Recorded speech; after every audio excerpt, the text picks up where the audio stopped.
नमस्कार, times of Swaraj में आप सबों का स्वागत है और मैं हूं संतोष सिंह। और आज हम टाइम्स ऑफ स्वराज में चर्चा कर रहे हैं कि फंस गए चक्रव्यूह में नीतीश चाचा।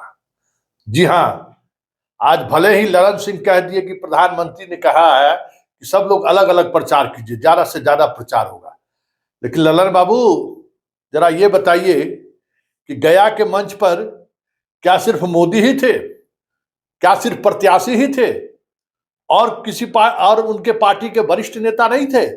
गठबंधन के वरिष्ठ नेता मौजूद नहीं थे? जरा देख लीजिए।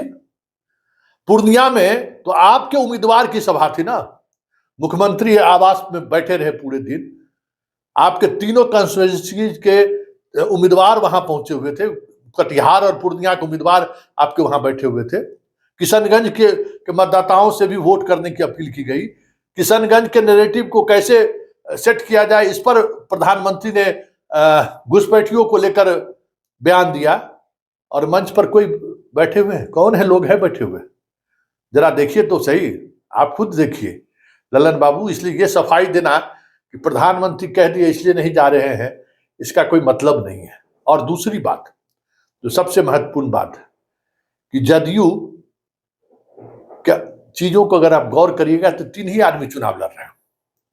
ललन बाबू अपना चुनाव लड़ रहे हैं, देवेश चंद्र ठाकुर जी अपना चुनाव लड़ रहे हैं, और इस पूरे चुनाव के लिए जिन पर सबसे ज्यादा भरोसा नीतीश कुमार ने किया, जिसकी वजह से ललन सिंह को नाराज उन्होंने किया, पार्टी में जो स्थिति बनी उसके लिए सब कुछ दांव पर लगा दिया। हम बात अशोक चौधरी की कर रहे हैं, और अशोक चौधरी पूरे सीन से ही आउट है, अपनी बेटी के कैंपेन में लगे हुए हैं।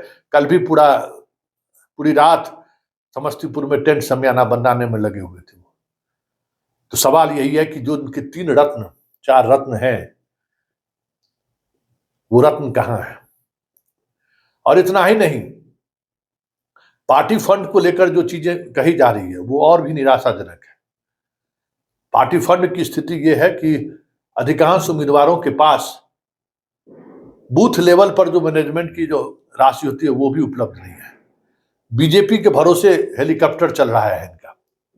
तो कल बांका जाएंगे वो कल। अच्छा, सबसे बड़ी बात है कि अब सेकेंड फेज में 5 सीट जदयू का है, और इस दौरान न प्रधानमंत्री आ रहे हैं, न अमित शाह आ रहे हैं, न जेपी नड्डा आ रहे हैं, न राजनाथ सिंह आ रहे हैं, न योगी आ रहे हैं।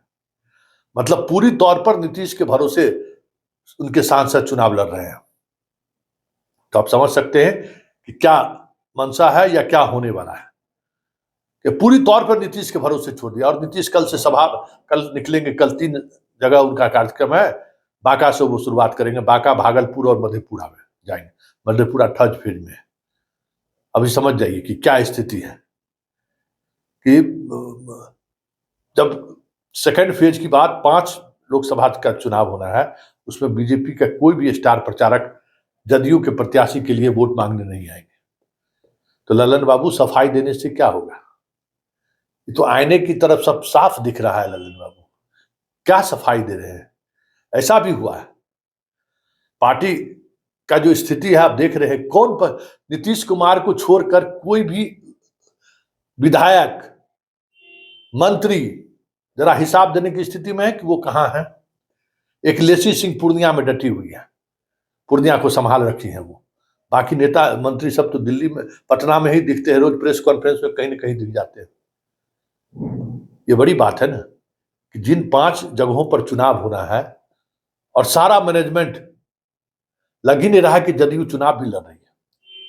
याद करिए, जब इस तरीके की स्थिति होती थी तो नीतीश कुमार पटना छोड़कर उस बीच सेंटर पर रात गुजारते थे और प्रचार अभियान का खुद मोर्चा संभालते थे।